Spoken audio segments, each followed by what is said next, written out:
ಭವಾನಿ ಹೇಳಿ ಇದೆಲ್ಲ ರೆಕಾರ್ಡ್ ಆಗಿದ್ದು.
Shri Ram, Jai Ram, Jai Jai Ram.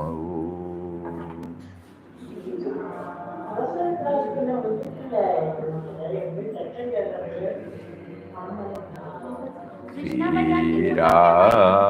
Ram, Jai Ram, Jai Jai Ram.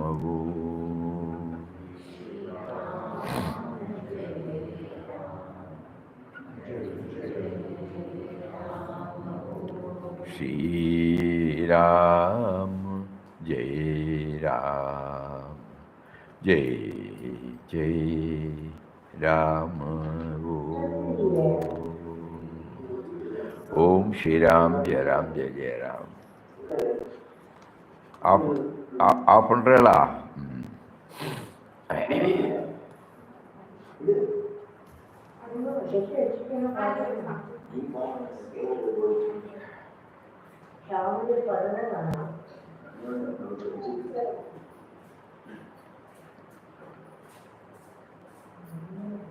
சொல்லும்.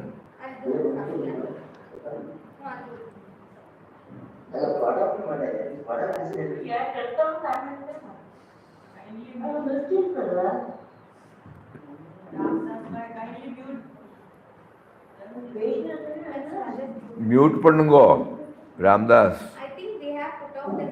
Mute பண்ணுங்கோ.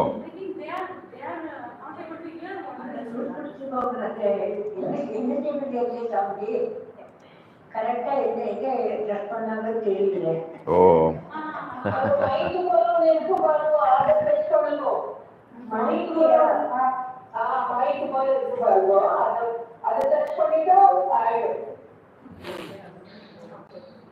ஹரி ஓம் ஹரி ஓம் ஹரி ஓம் ஹரி ஓம்.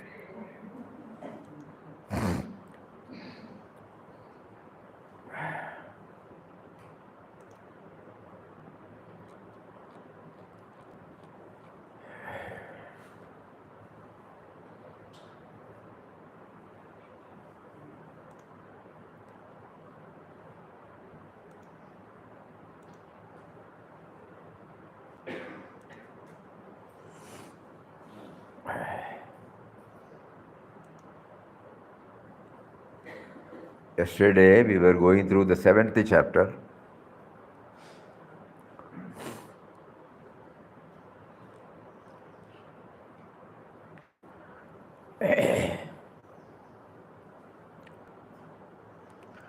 There we were able to dwell upon the origin, no, where from we have all come. Bijam Mam Sarvabhutanam Vidhi Partha Sanatanam. Then also the why the variety, para and apara, it is dead. Where from it came, all those things we were able to have an aerial view or a bird's eye view. Now this 8th chapter, Akshara Brahma Yoga. As students of Indian philosophy, we know that there is a sense of individuality in us as well as the power activating the same, which is named as the self, God, life force, consciousness, primordial intelligence, and the like. Intellectually, we know this. But this knowledge stays only at the intellectual level, and almost all the time of our individual life, this factor is forgotten, and the self only stays. The me and mine only stays. Bhagavad Gita is slowly making us aware of this factor by prompting us to do reflection on our very source and also to remind the sense of individuality that the depth of the body which houses the mind and intellect. We start from our me and mine, This is a sense of individuality. The mind and intellect cannot stay anywhere else. It can stay only in the body. So this body-mind intellect complex, it has been created, so it will be extinct also tomorrow, which is what we call as death. So this particular chapter highlights about the imperishable Atman and the perishable nature of the body, and what we should do during this lifetime to remember this and to get fixed in that imperishable reality through inward journey.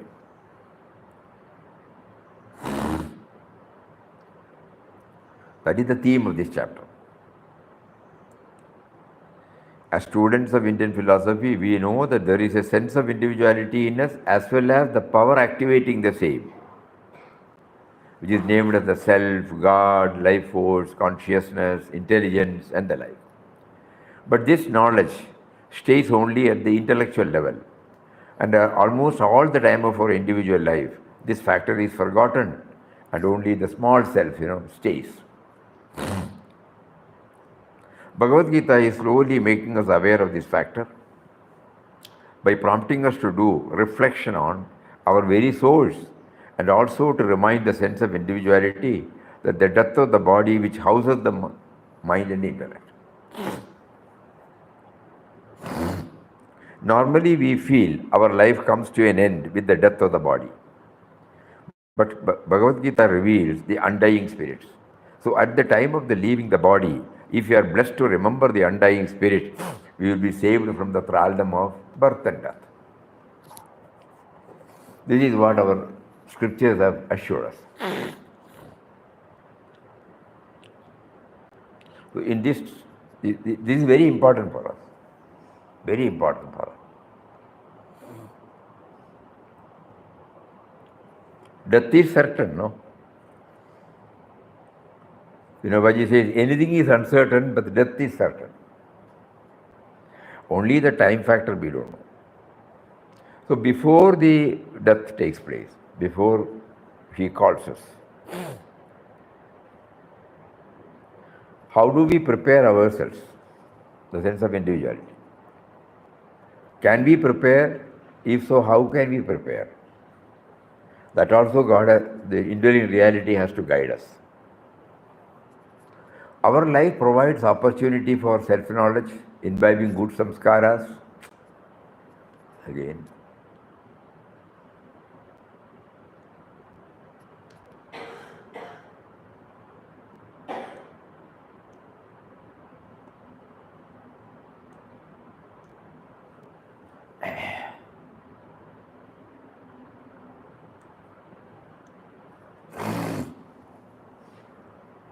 And values are needed in our journey to self-knowledge. The thought that is uppermost in one's mind at the time of death prevails over others in the next birth.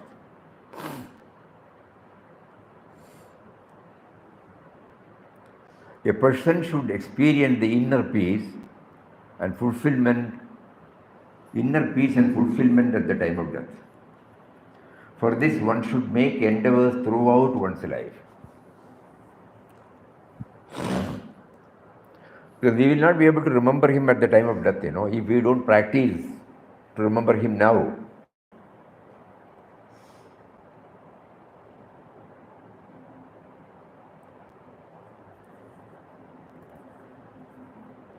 Prayanakalecha manasa antakalecha mameva smaran mukta kalevar. There he assures us, at the time of death, if you remember me, I will give you salvation. This is beyond any doubt. So how do we prepare ourselves for that? So whatever we do now, in all our activities, we should keep this central fact before us. You have given me a sense of individuality, body, mind, intellect. You made me to think, act, and talk, act. You gave me the field, and we are doing it.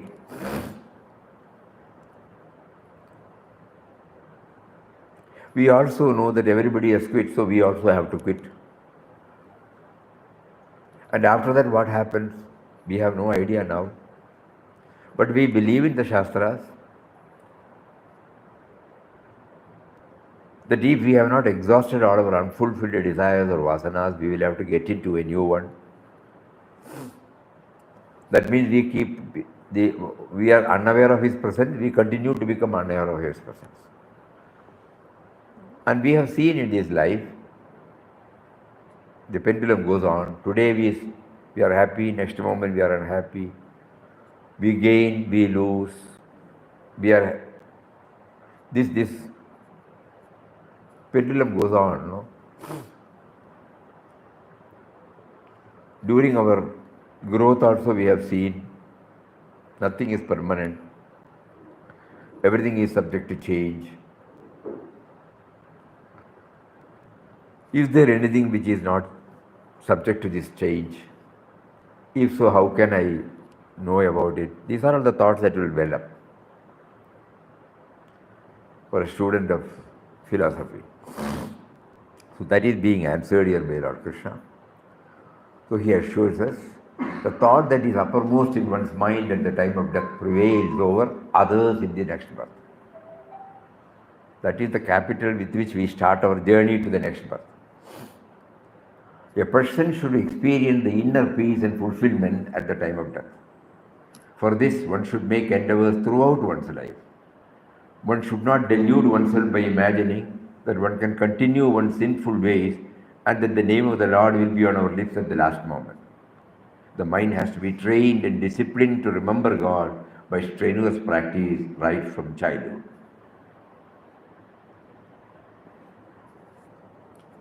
A clear-cut idea. It may not be easy at all, but clear-cut idea is necessary. That's what we are aiming at. The changeless and the changing.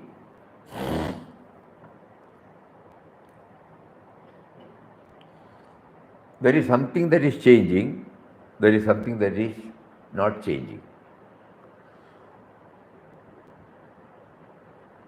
And we cannot, it is inevitable, the changes are inevitable. So even when the changes are taking place, if we are blessed to know, to reflect, to ponder over, to dwell in the unchanging factor, according to Bhagavad Gita, that will help us in our next birth. With this background, we will go through the stanzas. Arjuna asked questions about Adibhudam, Adidevam, Adiyajna, Adi Adhyatma, etc. How are you known? Arjuna is asked. How are you known at the time of death by a self-controlled person? How are you known? And in third, Bhagavan says, Imperishable is the Supreme Brahman.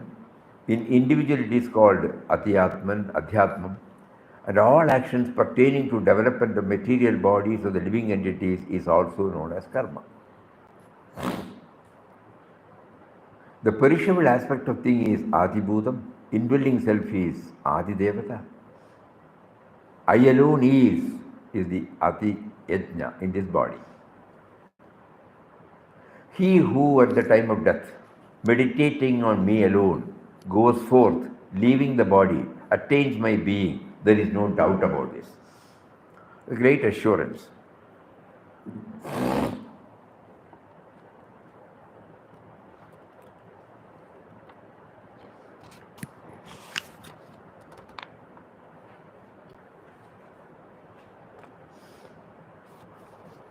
Antakaleja mameva smaran mukta kalevaram yaprayadima sadbhavam yati nastyatra samshayaha.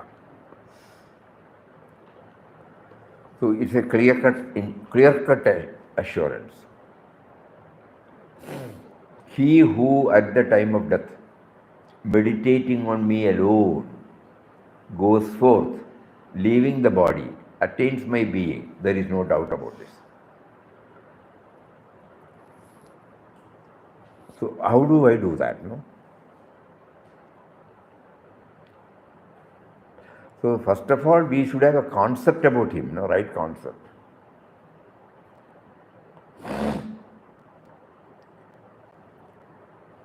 Please think over this. Whatever thought that predominates at the time of death, you become. That you become.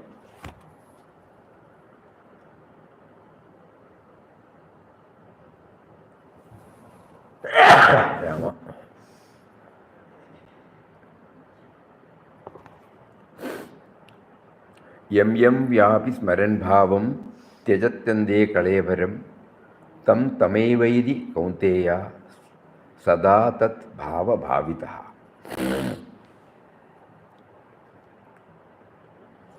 Whatever you and I have the predominant thought at the time of leaving his body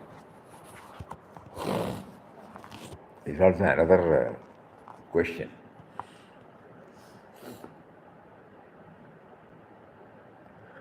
So how do I ensure that I think about him, I dwell on him? If I don't practice now, how will it come on that particular time? Therefore, at all times remember me and fight the battle of life with mind and intellect absorbed in me. You will doubtless come to me. Because of these two, these two slokas, three slokas, it's a very, very important for all of us. Very, very important. Antakaleja mameva smaran mukta kalevaram yaprayadi sa madbhavam yati nastyatra samshayaha yam yam vyapi smaran bhavam tyajatyande kalevaram tam tamaivaidi kaunteya sada tadbhava bhavitaha. Tasmat sarveshu kaleshu ma manusmara idyacha mayarpita manobuddhihi mame vaishyasya asamshayam. Therefore, at all times remember me and fight the battle of life with the mind and intellect absorbed in me, you will doubtless come to me. So these three stanzas, even if you forget everything, this eighth, the 9 and 10,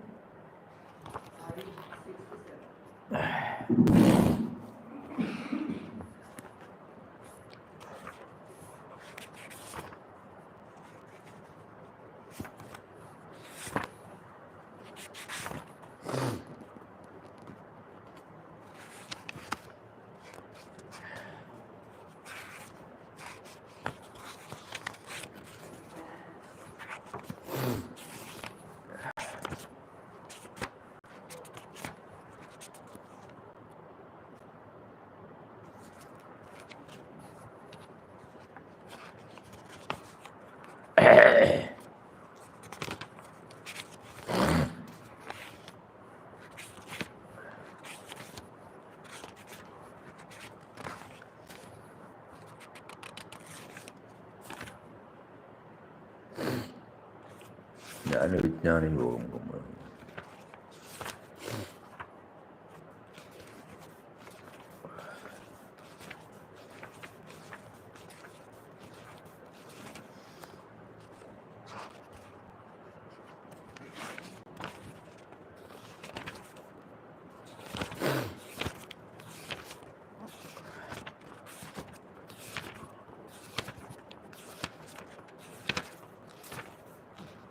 ശരി.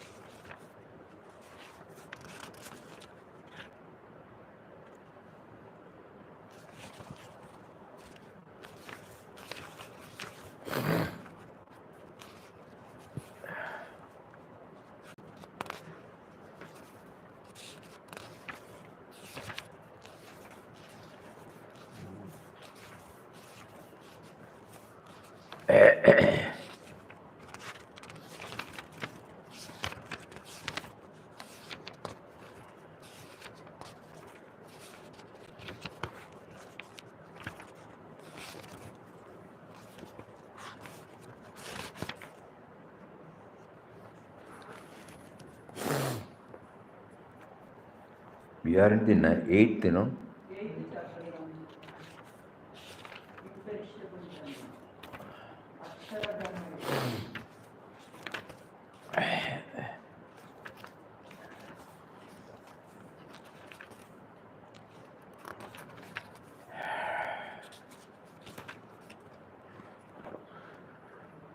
Vyasa is never tired of emphasizing the cardinal philosophical idea in Vedanta that an individualized ego continues identifying with a given physical body only so long as it needs that particular instrument for eking out its destined quota of experiences.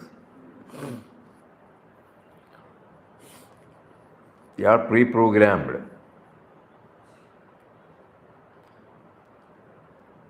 Once it is over, it kicks the bucket and walks off, forgetting all its duties, relationship, vanities in the present existence.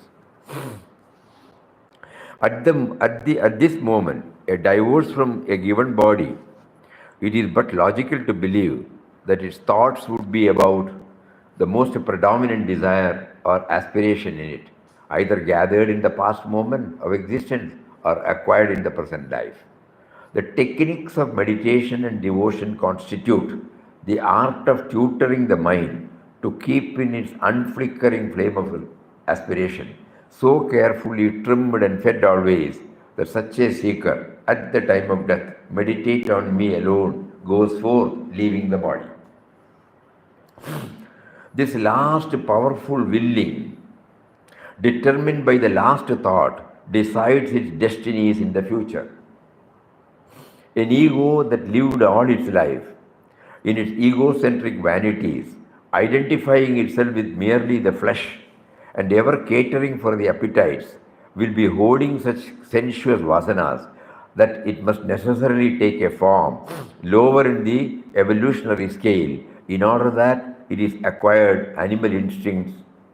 On the other hand, an individual in his discrimination, when he comes to recognize the futility of a merely sensuous life, and therefore aspires for his release from the thraldom of the flesh, he surely moves higher up on the embodiment.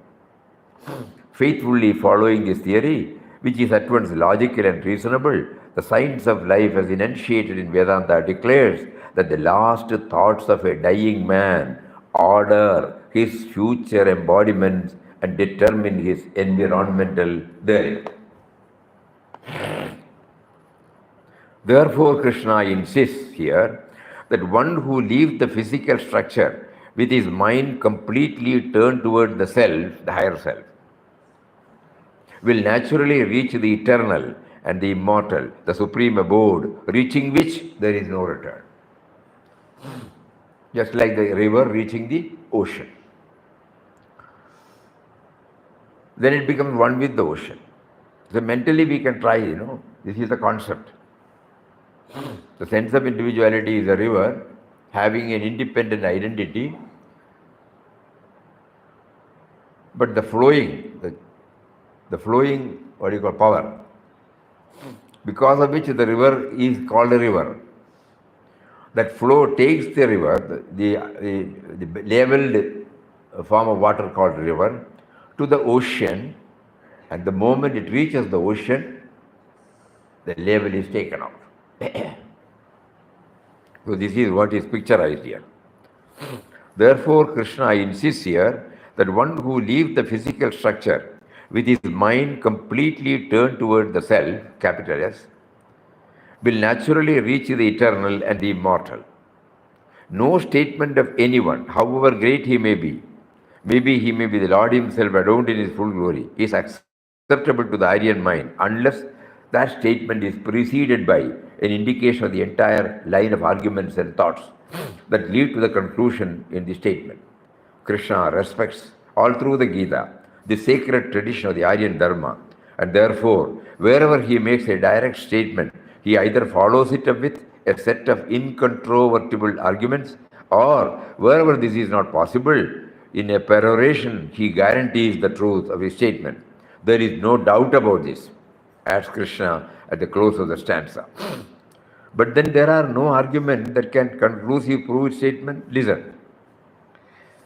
Whosoever at the end leaves the body thinking upon any being, to that being only he goes.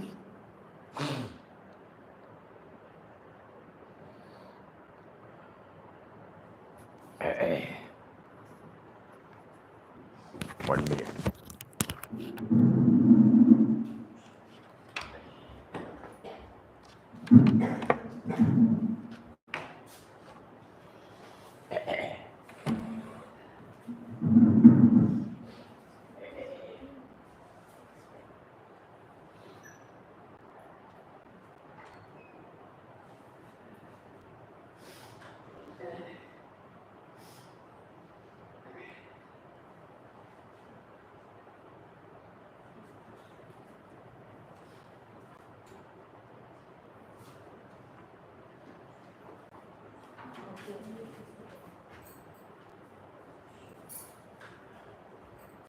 Can you come again?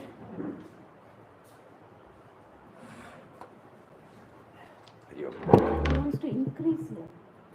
Just zoom. Enough? I'm not reading from this.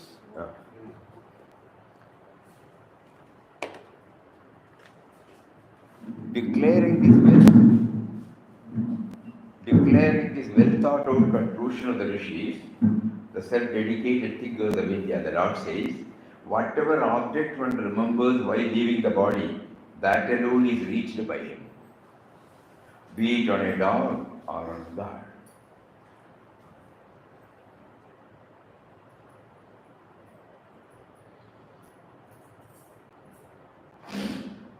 What is predominating at the time of death?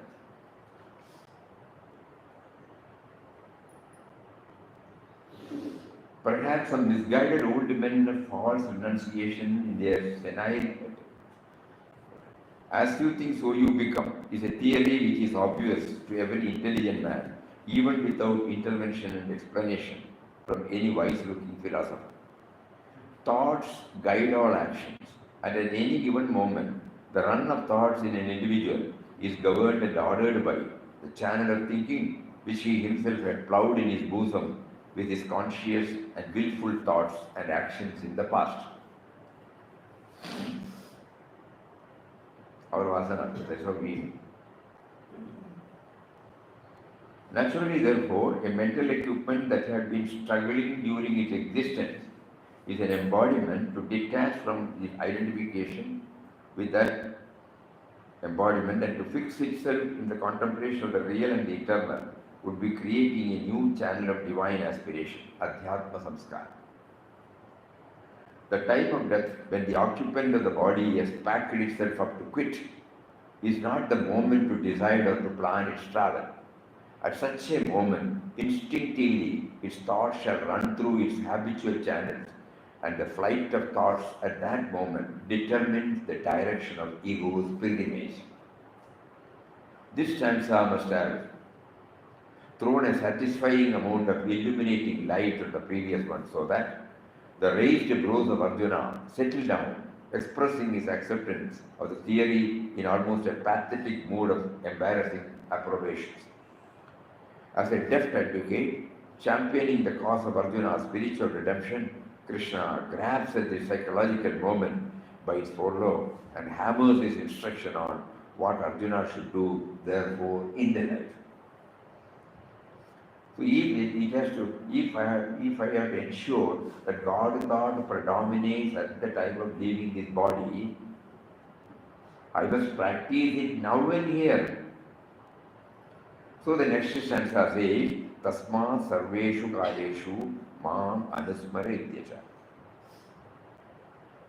Therefore, at all times, remember me and fight. With might and intellect fixed on in me, you shall doubtlessly come to me alone. Gita is as a practical textbook of religion, exhaustively chalks out how Vedanta can be faithfully lived in life. Not only that we must try to live in constant awareness of the divine possibility in us and the ultimate reality behind the world and its happening around us, but each student of Vedanta must diligently and efficiently fight on this battle of life. Every scripture is a mirror that reflects faithfully the student's own mind and intellect. Many are the unprepared ones who had come to read the Gita and even write commentaries. It reminds us. So there are many who suspect that this method of splitting the mind between religion and life is dangerous. In no action is man's mind totally invested where his hands function. Ordinarily, a major portion of the mind all the time wanders into the jungles of dreadful fears, or into the caves of jealousies, or into the deserts of imaginary possibilities of failures, instead of thus wasting the total mental energy and dynamism. Krishna is advising here that a truly successful man, striving to achieve the highest, both in the world of plurality outside and in the realm within, should rest his mind in the soft and peaceful feet of truth. Bhagavan. He can then pour out the entire wealth of his capacity into that action, into the action in hand, thereby assure to himself the highest laurels both here and the hereafter.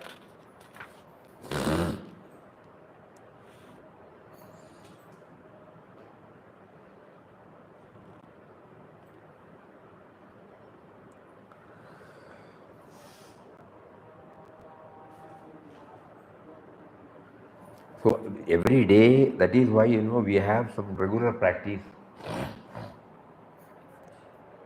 In our case, Nama chanting. Nam Seva Dhyan, if it becomes a part of our nature, then this can be ensured. In all places, at all times, remember me and fight the battle of life.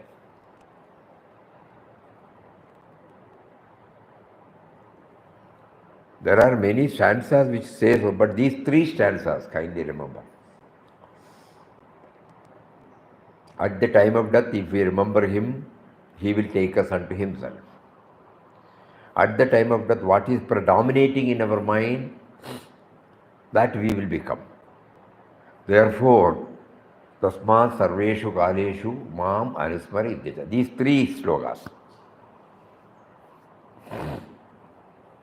I am not thinking about death. I am thinking about remembering him. So we pray to him, kindly enable me. I have not trained my mind to always think about you. It has been going. You make me feel that it is going here and there, and it is getting separated from you. Please help me to know that you are behind every thought, every word, every deed. So in the day, morning till night, wherever there is a gap, suppose we are in a position to fill this thought, wherever it's possible.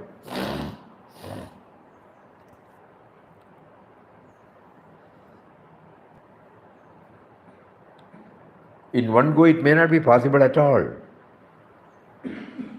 So we use so many devices Nama chanting, Shloka chanting, watching our thoughts. Whenever we are in any activity, bring out the full efficiency.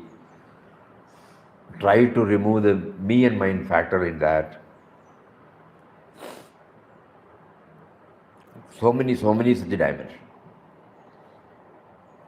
Apply with the whole-souled mind so that the mind does not go here and there.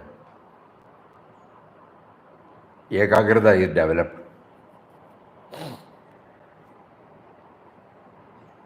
Anything by which, because Ekagrata, when it develops, the mind becomes aware of the source from where the mind comes, Otherwise, the thought will go anywhere. So we try to draft out, impose a charter of discipline on us based upon our gunas, our taste, our temperament, our constitution of the body and mind, intellect. Not what somebody said. We try to chart out a discipline by which we try to remember him. Remember the power behind the word now.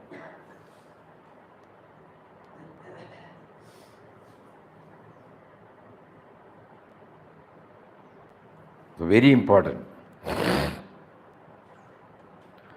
The 9 and 10, the omniscient, the ancient, the overruler, more minute than an atom,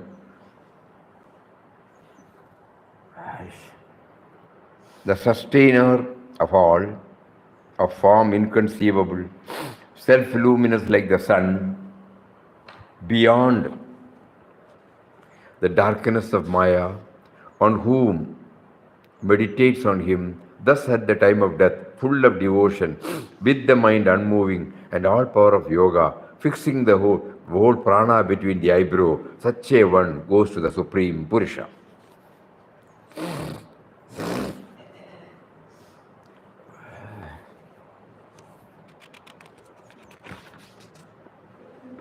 It's also very important. Abhyasa yoga yuktena chetasa nanyagamina paramam purusham divyam yadi parthanu anichintayan kavim puranam anushasitaram anoraniyam samanasmridetya sarvasya dadharam achintya rupam aditya varnam tamasa parastat prayanakale manasa achalena Bhakriya yukdo yoga balena chaiva bruvor madhye pranam avishya samyak satamparam purusham upayiti divyam. All continuation of the same theme.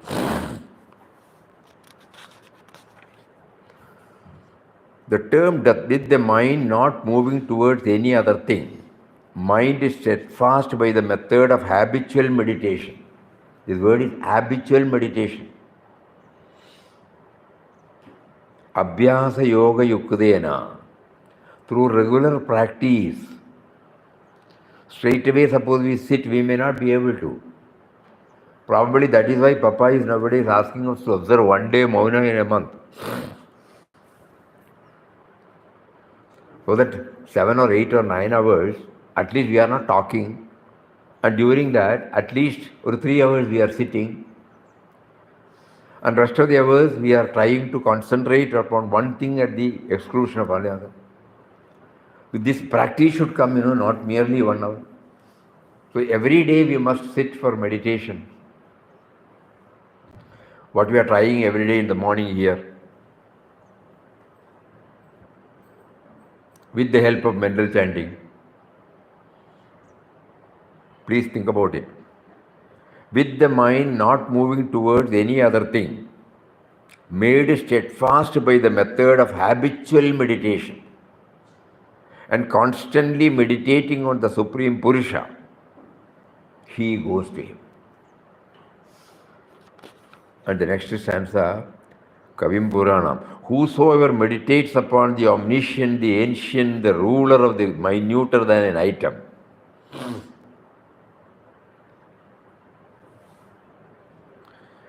the supporter of all, of form inconceivable, effulgent like the sun and beyond the darkness. Kavim Puranam Anushasitaram. It's a very, very exhaustive stanza.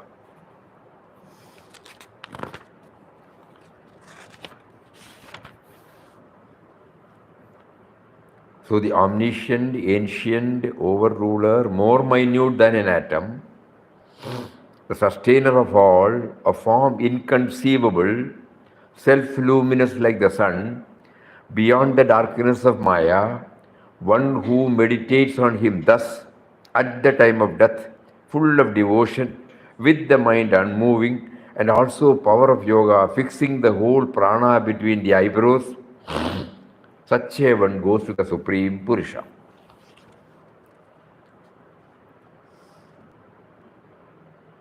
And the next one also is Prayanakale Manasa Achalena Bhaktya Yukto Yoga Balena Chaiva Bruvor Madhye Pranam Avesha Samyag Satam Param Purusham Upaiti Divyam.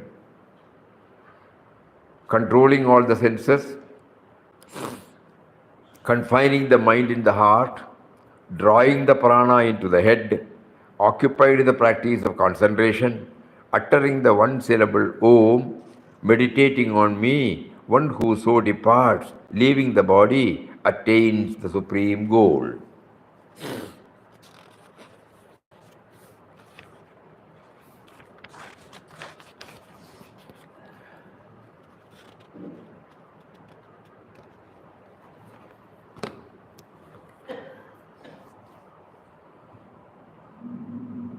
So these 3, 4, 5 stanzas hammers about the phenomenon called death, which is inevitable for all of us, and at the same time cautioning us that how to lead the life now and here.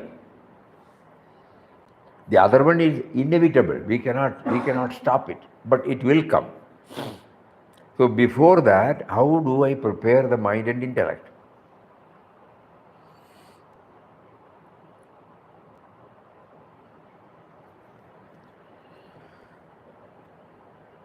So many methods have been prescribed. Controlling all the senses, confining the mind in the heart, drawing the prana into the head, occupied with the practice of concentration.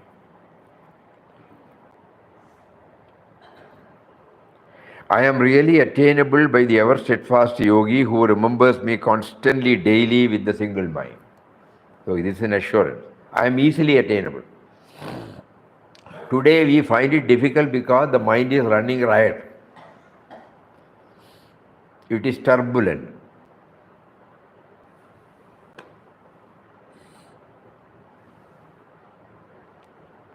Even the spiritual activities are all outward, extrovert. But at the time of death, what is needed is inward journey only.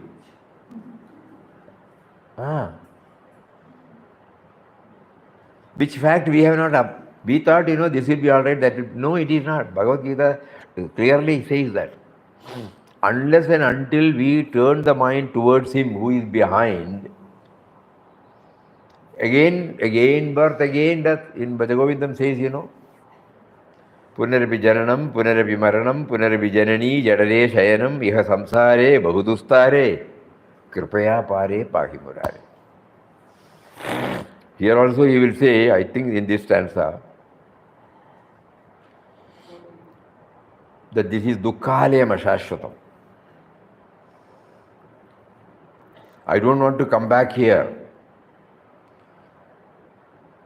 That stage, I don't know whether it is in this stanza, I think it should be here. Reaching the highest perfection and having attained me, one is free from rebirth, which is the home of, 15, correct, exactly. Same. Mamubetya punarjanmam. Mamubetya punarjanmam dukkhalayam ashashvatam napnuvanti mahatmanam samsiddhim paramam gataha. It's a beautiful, we have to keep on thinking. We cannot be satisfied with this. He will not leave us also. He wants us to again and again and again.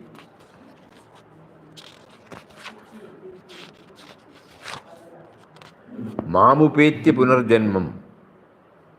having attained me, these Mahatmas do not again take birth, which is the house of pain and is non-eternal.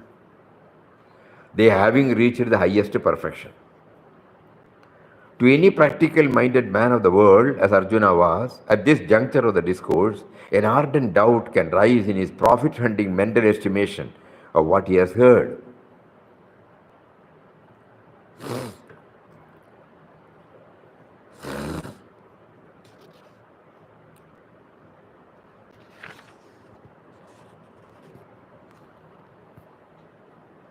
Dukhalayam ashashvatam. So these 4 or 5 stanzas, we have to keep on thinking about it. What are they now? First one was Antakaleja Mameva. At the time of death, if you remember me, you will come to me. Then the next one was, what was that?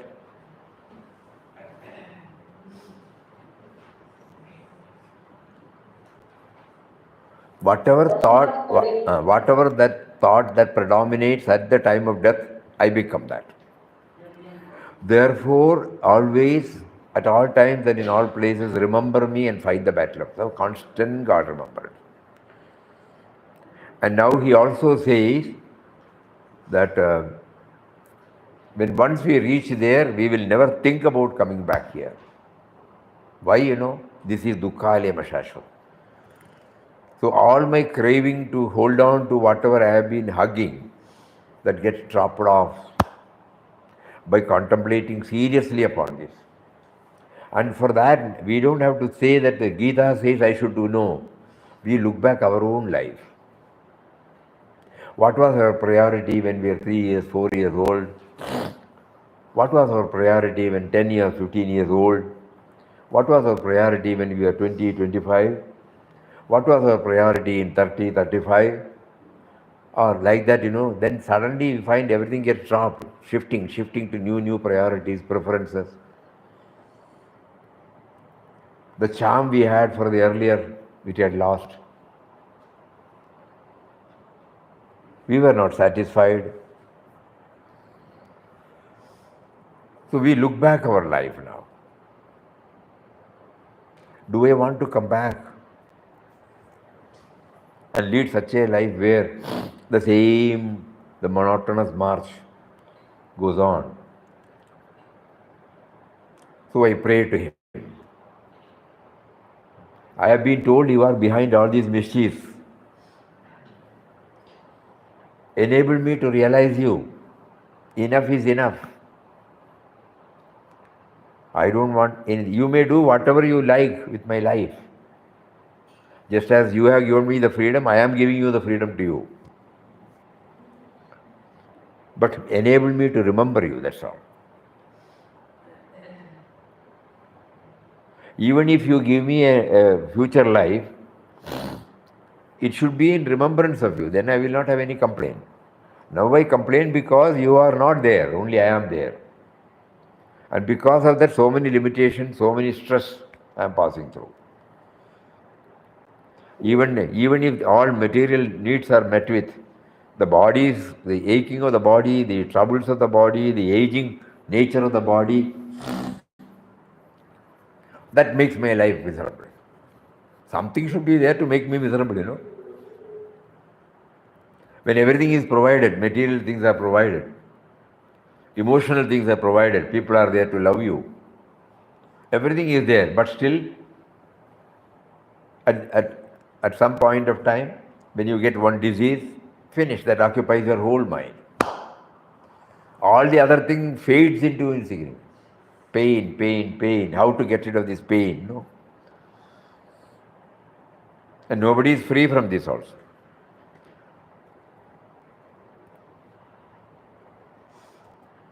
Then, I am easily attainable by the ever steadfast yogi who remembers me constantly, daily with the single mind. Reaching the highest perfection, having attained me, one is free from rebirth, which is the home of pain and impermanence. All the manifestations are subject to rerun, but after attaining me, there is no rebirth. Whatever concept of time we have about lifetime is minuscule compared to the eternal. Manifested creation, the unmanifested power enlivening the creation, and the all-pervading reality. Everything, he puts it. Unmanifested and the imperishable is the supreme goal, having attained which there is no return. This supreme state is attainable by whole-souled devotion to Him who is all-pervading. And finally he says, if death comes when the man's body is engaged in service till the last breath, pure sentiments have grown to fullness. There is no trace of attachment in the heart. The intellect is sharp and radiant. He becomes one with God. For this, one must ever be alert, continue to strive day and night. No impure thought should be permitted, even for a single moment. Pray constantly to the God to achieve this and to remember His name and meditate over His nature and essence. So here we remember, this is how it ends, 28 stanzas only, but very, very important. Very much to do with our life. This stanza is relatively a small stanza. Chapter.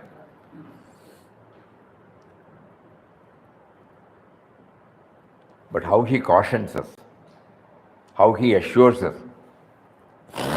All realities only, no tom-tom, tall talk. We have seen everybody, quitting. Everything they have been able to merge, but the physical struggle. So how can I develop this freedom from the physical thing? If I don't develop it now, relatively I am healthy, when I am healthy, at that particular time that pain will overtake me, Uncertainty, anxiety, bodily pain, emotional stress. We are troubling others. All those things will occupy our mind. God will not come in our at all.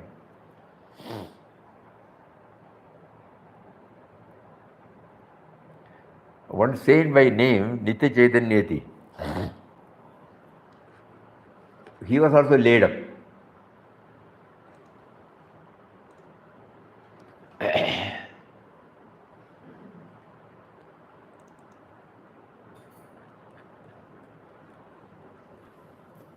He was taken care. But on the day he dropped the body, nobody knew, and he wrote a letter in beautiful Malayalam and then sent it to a magazine called Kaumudi. So all his closest devotees came to know about this only through that paper.